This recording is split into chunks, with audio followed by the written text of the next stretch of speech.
guys, welcome back for another episode. Today we're working on the parking brake cable as well. We're installing the fuel tank. So far I've actually already installed the passenger side e-brake cable. The driver's side I can already see needs a little bit of adjusting when it comes to the hard lines and the brake lines that I installed. Nothing major, just going to shift them a little bit. Luckily it's that copper line so it's flexible and easy to work with. So I've already routed in the first cable and I've got it pretty much hooked up right into the inside of the vehicle. I still have to go ahead and do the driver's side, which I'll do right now quickly. These hard lines on this side, you can kind of see how I have it. These just need to get a little bit rerouted. I've already kind of pushed it over a bit because the mounting point for the fuel tank is like right under there. Nothing extreme here, a little bit of a cleanup and get everything attached back in there, but I'll start by working on installing the parking brake cable for the driver's side. So I got my cable right here. Finally the right one. I also have the equalizer, the adjusting nut, and the spring for the parking brake assembly. So we're gonna start on the rear, feed that through, kind of up and over, just so you can fit it behind there nicely. Lock that in through the bracket. So we'll start off by getting the first bracket in there. It's kind of hard with one hand and it sits a lot nicer, but we'll get that one started off in there. All right, so that's in. That's a 12 mil bolt, by the way. Next, I'm gonna go ahead and work my way to the front end of the vehicle. What we're gonna do on this is we're actually gonna put some silicone lubricant on this because it's a lot easier to get it locked into the channel area right here.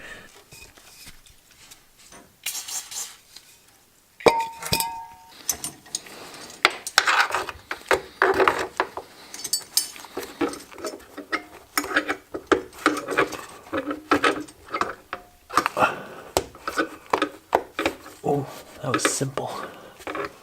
I'm honestly a little puzzled because I ordered these off of the exact same vehicle and they almost look like two different cables, but they are for a 99 Civic Si. One thing I will show you, I actually like the installation of this cable better because I've struggled with this one. Especially when I get under the vehicle, because like with this bracket right here, I had to like unloosen this off and flip it because it was reverted the other way. And this one actually has a different bracket where it mounts into the slot. Same thing with this bracket up here, it didn't have that positioning where it locks in.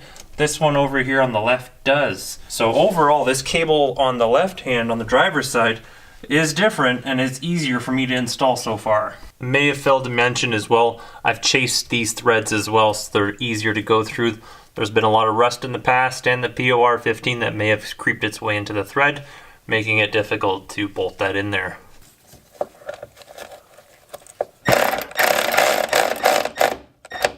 With that complete, I'm going to go ahead and retighten these guys down in their nice positions where I had them. Tweak this one up a little bit, but nothing too crazy. I have to be able to get a fuel tank band in there nicely, so there is room. I just have to do a little bit of adjusting. While I was under here just admiring the brake cables, I noticed that a while back I had snapped off a bolt for the fuel tank band. So right now I'm just going to try and drill it out. Not the greatest. So that's what I'm looking like right now. I managed to get all the way through, worked up to 5/16.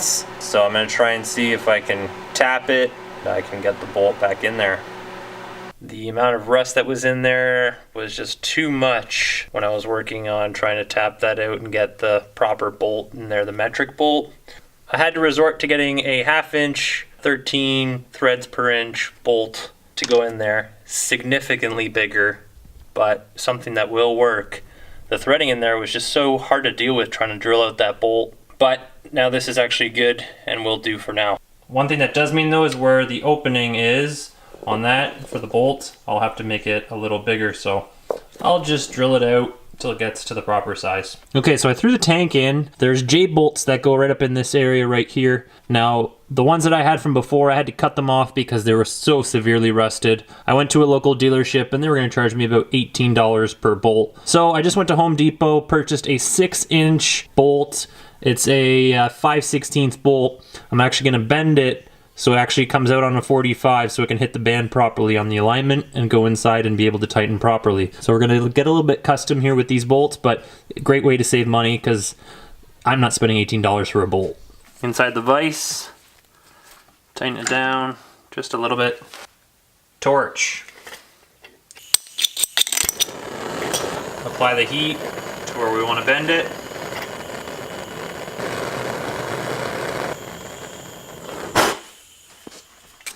Grab this nut. What we're going to do is we're just going to bend this close to a 45. It's gonna go.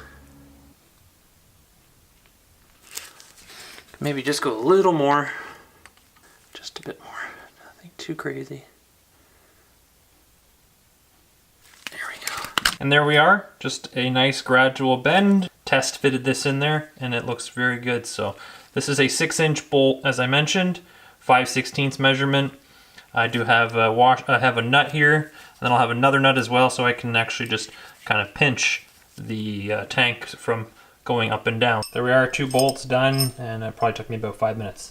So I'm gonna take out that gas tank, also reattach like those rubber membrane pieces that was kind of sitting on top of the tank. You see them in various locations. I think it's there not only for just vibration, but just potential contact on the bottom end of the vehicle. We don't obviously want any metal to metal surface touching each other. So also gonna apply this rust protection as well on the top of the tank. I had cleaned it off before if there was any undercoating, because I was checking to see if there was any rust on that tank a while back when I was cleaning it. So reapply that. Get all the hoses and everything that needs to be attached back on there, and then we can push it back up into its position. I just quickly marked off the areas that I'm going to be putting on the membrane to protect from any contact against the vehicle. As well, this may be deadening some sound as well, or just some vibrations. So I'm going to quickly do this up so we can go ahead and start doing all the other plumbing for the gas.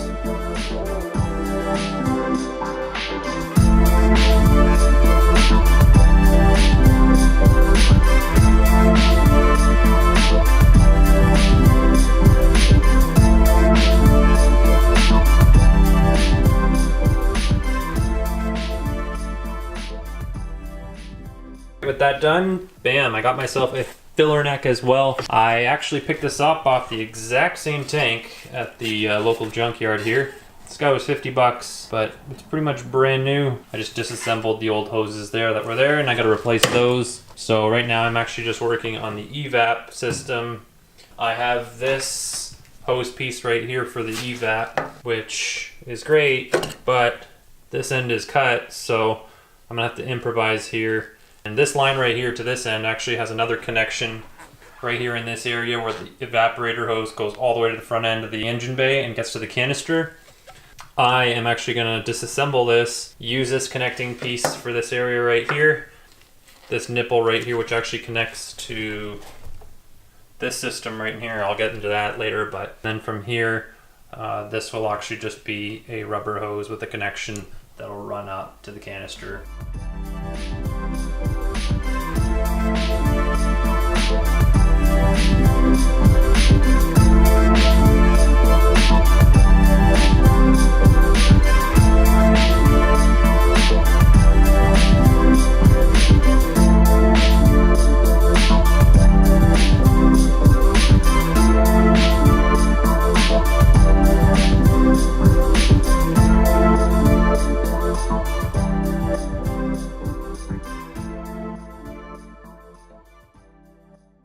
Emission control system pretty much hooked up.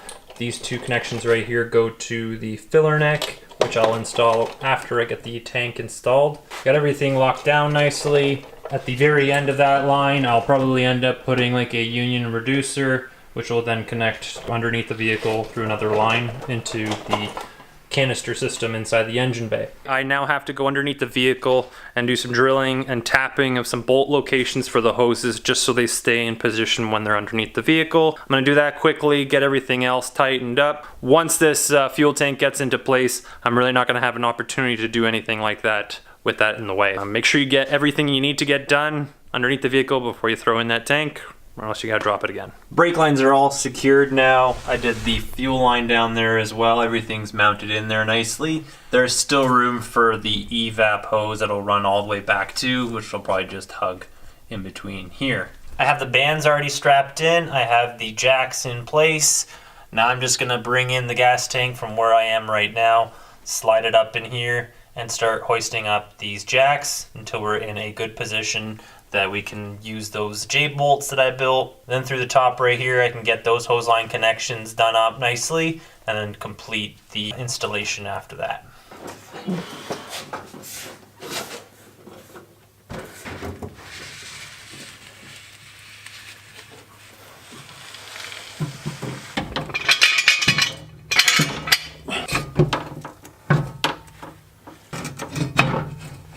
After a little while finessing the tank into place, it's finally in to a point where I can tighten things down, those like J-bolts that I got. Much nicer to see a tank in there. The carriage bolts, this is the 6-inch carriage bolt. It actually, when I mounted it in, sat a little too low that it probably would catch on something, so I had a 4-inch carriage bolt that I just bent as well to make that J-bolt. That will fit perfectly in here. I'll get this jack out, I'll start tightening the bands. This filler neck piece that sits in the top area here, this is the one that came on the tank. It's actually damaged, the clips are damaged, so I luckily kept my old one and all the clips are good, so I'm just going to install that quickly. I've just quickly fastened in the filler neck as well, primarily because I need to measure the distance between the filler neck to the gas tank for the filler neck hose, along with another few hoses as well. So I have the fuel feed line here, the fuel return line fed through. I have that quick connect now that I'm going to go ahead and install.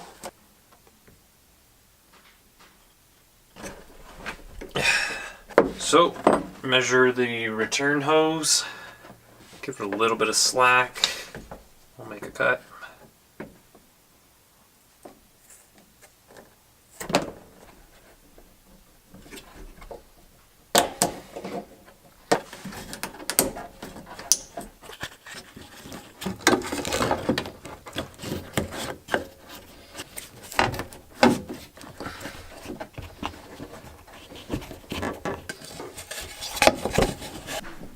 So that's done and closed up, and that completes this section right now for the fuel. That's gonna wrap up this episode, guys. Thank you for watching. That completes the interior end for the fuel. As well, the fuel tank system is installed.